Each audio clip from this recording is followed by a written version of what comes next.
أعوذ بالله من الشيطان الرجيم بسم الله الرحمن الرحيم ما شاء الله لا حول ولا قوة إلا بالله العلي العظيم حسبنا الله ونعم الوكيل نعم المولى ونعم النصير والحمد لله رب العالمين والصلاة والسلام على رسول المسدد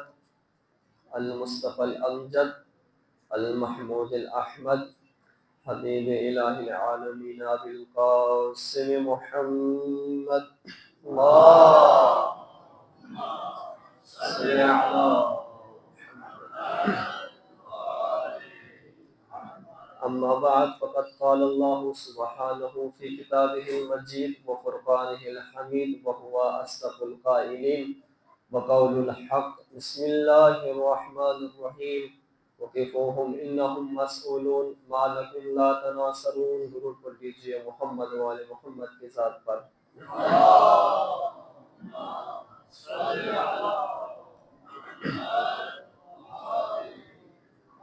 سامعین محترم، پچھلے دنوں بھی آپ لوگوں کی خدمت میں عرض کیا تھا کہ صلوات پڑھنا، محمد و آل محمد اور آل محمد پر درود بھیجنا عبادت ہے، اور اس درود کو عبادت سمجھ کر پڑھا کرے. اور اتنا اس درود کی اہمیت ہے کہ خالق کائنات قرآن میں خود ارشاد فرما رہا ہے ان اللہ وملائکتہ یصلون علی النبی یا ایھا الذین آمنوا، بے شک اللہ اور اس کے فرشتے محمد پر درود بھیجتے ہیں. اے ایمان والو، ہمیں اللہ کہہ رہا ہے کہ اے ایمان والو تم بھی محمد پر درود بھیجو جس طرح درود بھیجنے کا حق ہے. ایک روایت بلند صلوات صلی اللہ محمد، درود پڑھ لیجیے محمد والے محمد کی ذات پر.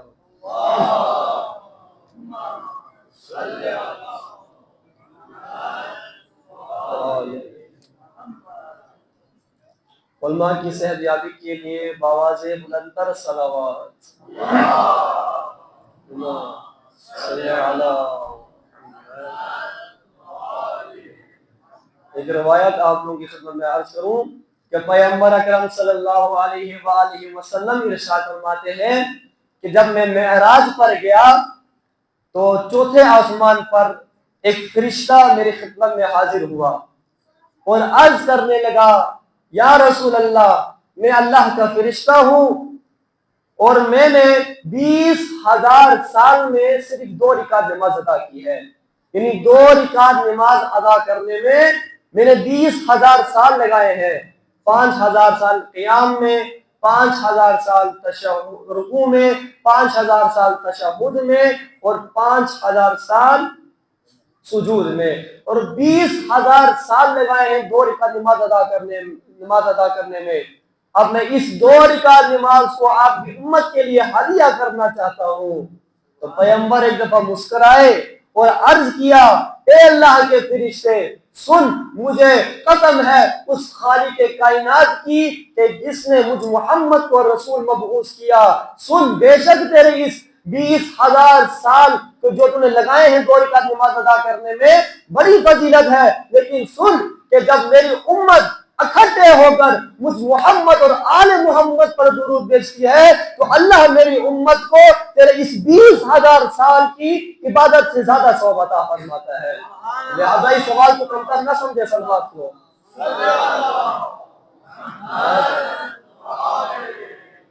السلام محترم، وقت کی کم ہے، آغا صاحب تشریف فرما ہے. بس ایک روایت، فقط ایک روایت آپ لوگوں کی خدمت میں عرض کروں گا، پھر انشاءاللہ آغا صاحب سے مستفید ہوں گے، استفادہ کریں گے. اور یہ روایت جو ہے بالخصوص میں اپنی ماؤں اور بہنوں سے التماس کروں گا، گزارش کروں گا کہ وہ توجہ سے سنیں، غور سے سنیں اور کچھ لے کر جائیں. اور ہمارا یہاں پر مجلس میں آنے کا مقصد بھی یہی ہے کہ ہم یہاں پر آئیں اور کچھ حاصل کر کے جائیں. آج ذرا اپنے موضوع سے ہٹ کر ایک روایت ہے، صرف ایک روایت، پھر انشاءاللہ استاد محترم آغا صاحب کے حوالے کر دیں گے ممبر. کہ امیر المومنین علیہ السلام سے روایت ہے کہ امیر المومنین علیہ السلام فرماتے ہیں ایک مرتبہ میں اور جناب سیدہ زہرا سلام اللہ علیہا پیغمبر کی خدمت میں حاضر ہوئے تو ہم نے دیکھا کہ پیغمبر سخت گریہ فرما رہے ہیں، زور زور سے رو رہے ہیں۔ مولا کائنات نے فرمایا، میں نے عرض کیا یا رسول اللہ آپ پر میرے بابا فدا ہو، یا رسول اللہ آپ اس طرح کیوں رو رہے ہیں، آپ کی اس طرح زور زور سے رونے کی وجہ کیا ہے؟ تو پیغمبر نے فرمایا کہ اے علی، جب میں شب معراج آسمانوں پر گیا تو وہاں پر میں نے اپنی امت میں سے کچھ عورتوں کو دردناک عذاب میں دیکھا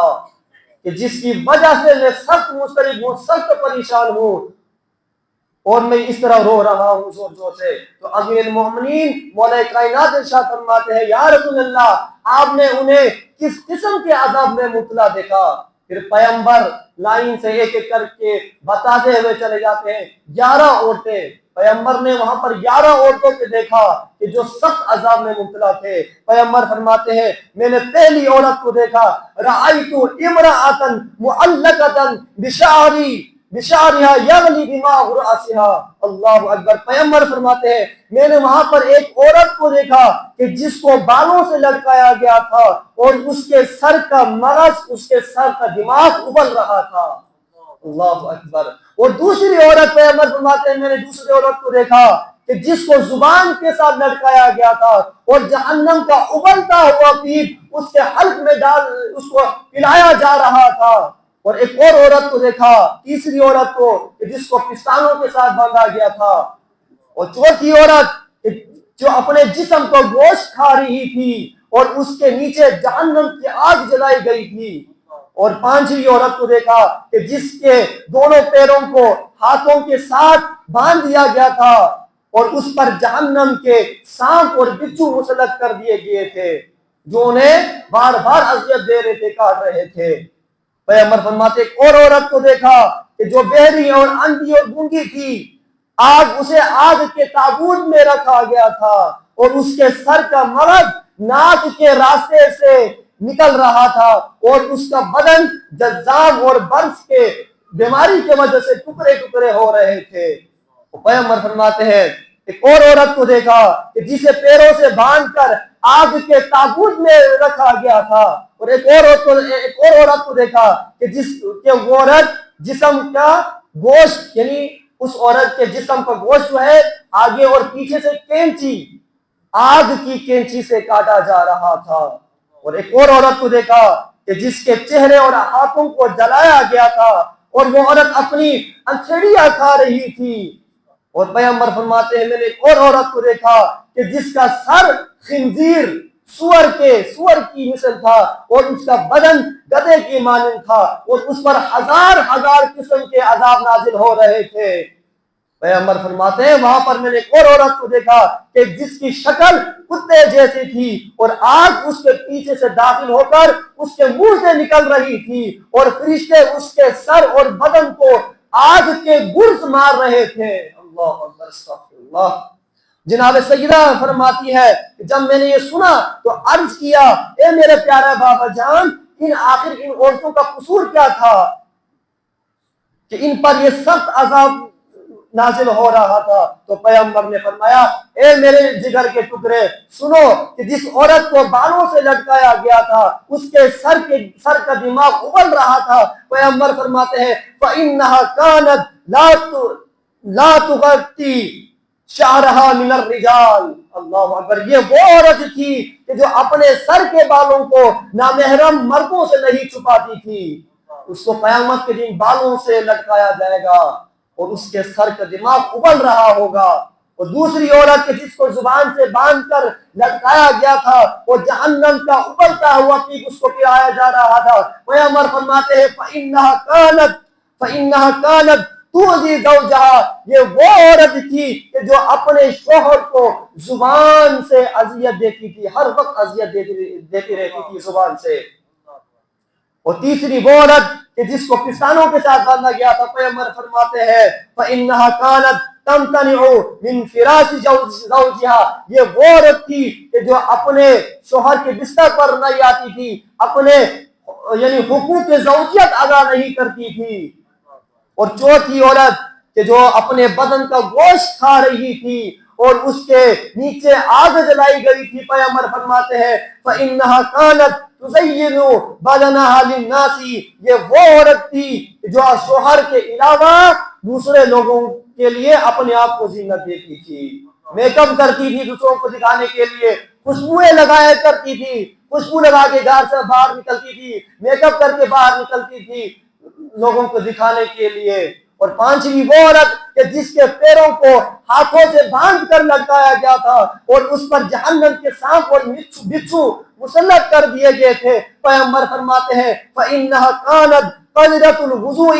قَذْرَةُ الثِّيَابِ وَكَانَتْ لا تغتسل من الجنابتی والحیض۔ اللہ اکبر، یہ وہ عورت تھی کہ جو وضو اور لباس کی پاکیزگی کو اہمیت نہیں دیتی تھی اور غسل جنابت اور حیض وغیرہ نہیں کرتی تھی اور نماز کو معمولی سمجھتی تھی۔ اور چھٹی وہ عورت جو پہلی اور گونگی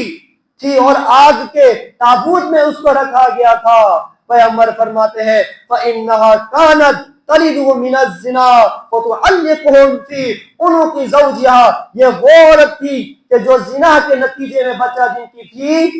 اور پھر اس کو اپنے شوہر کی طرف منسوب کر دیتی تھی اور اس شوہر کے گلے میں ڈال دیتی تھی۔ اور ساتویں وہ عورت کے جس کو پیروں سے باندھ کر آگ کے تندور میں لٹکایا ہوا تھا، پیغمبر فرماتے ہیں فَإِنَّهَا كَانَتْ تَخْرُجُ من بیتها بغیر اذن زوجها، یہ وہ عورت تھی جو اپنے شوہر کی اجازت کے بغیر گھر سے باہر چلی جاتی تھی۔ اور آٹھویں وہ عورت کہ جس کے جسم کا گوشت آگے اور پیچھے سے آگ کی کینچیوں سے کاٹا جا رہا تھا، پیغمبر فرماتے ہیں فَإِنَّهَا كَانَتْ تعرض نفسها على الرجال، یہ وہ عورت تھی کہ جو بدکاری کے لیے اپنے آپ کو مردوں کے سامنے پیش کرتی تھی۔ اور نواں وہ عورت کہ جس کے چہرے اور ہاتھوں کو جلایا جا رہا تھا اور وہ عورت اپنی انتڑیاں کھا رہی تھی، پیغمبر فرماتے ہیں فَإِنَّهَا كَانَتْ قَوَّالَةً، یہ وہ عورت تھی کہ جو مرد کو گناہ کرنے پر آمادہ کرتی تھی۔ اور دسویں وہ عورت کہ جس کا سر خنزیر کے سر کی مثل تھا اور بدن گدھے کی بدن کی مانند تھا اور اس پر ہزار ہزار قسم کے عذاب نازل ہو رہے تھے، پیغمبر فرماتے ہیں فَإِنَّهَا كَانَتْ نَمَّامَةً كَذَّابَةً، یہ وہ عورت تھی کہ جو دنیا میں چغل خوریاں کیا کرتی تھی لوگوں کے درمیان اور جھوٹ بولا کرتی تھی۔ اور آخری اور 11ویں عورت کہ جس کو پیغمبر نے دیکھا، پیغمبر فرماتے وہ عورت کی جس کی شکل کتے کی جیسی تھی اور آگ اس کے پیچھے سے داخل ہو کر اس کے منہ سے نکل رہی تھی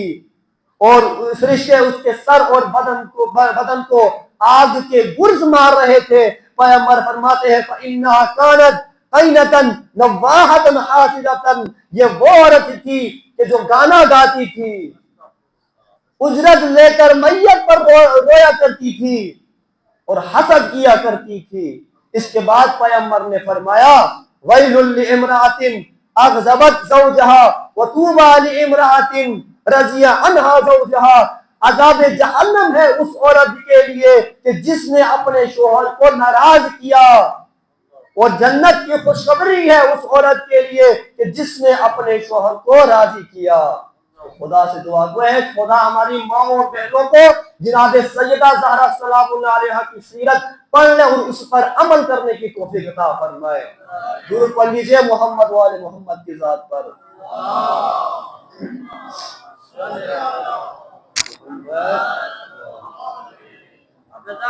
بس عزاداران مظلوم کربلا وقت کافی آ چکا ہے، انشاءاللہ اس آغا صاحب سے مستفید ہوں گے۔ عزاداروں، جب امام حسین علیہ السلام مقتل میں بالکل تنہا رہ گئے، نہ کوئی بھائی رہا، نہ کوئی بھتیجا رہا، نہ انصار رہے، امام خیموں کے قریب آئے اور آواز دی اے زینب، اے ام کلثوم، اے سکینہ، میرا سلام آخری قبول کرو۔ یہ الوداع صدا سن کر خیموں میں قیامت برپا ہو گئی۔ امام نے سوچا کہ اس بے رحم امت پر حجت تمام کرنے کا کوئی راستہ باقی نہ رہے۔ آپ خیمے میں تشریف لائے، فرمایا میری بہن زینب، میری 6 ماہ کا بچہ علی اصغر مجھے دو۔ میری بہن زینب، میرا 6 ماہ کا علی اصغر مجھے دو تاکہ میں اسے الوداع کہہ لوں اور اس کے ذریعے امت پر اپنی آخری حجت قائم کروں۔ جب بی بی رباب نے دیکھا کہ امام بچے کو میدان میں لے جا رہے ہیں تو ماں کا دل تڑپ اٹھا۔ 3 دن کے سخت پیاس سے ماں کا دودھ سوکھ چکا تھا اور شہزادے کا دولہا ویران تھا۔ بی بی نے بچے کو بابا کے حوالے کیا اور دل پر پتھر رکھ کر خیمے کے گوشے میں بیٹھ گئے۔ جب مولا نے علی اصغر کو اپنے ہاتھوں میں اٹھایا تو پیاس کی شدت کا یہ عالم تھا کہ 6 ماہ کے معصوم بچے کی زبان مبارک سوکھ کر لکڑی کی طرح تالوں سے لگ چکی تھی۔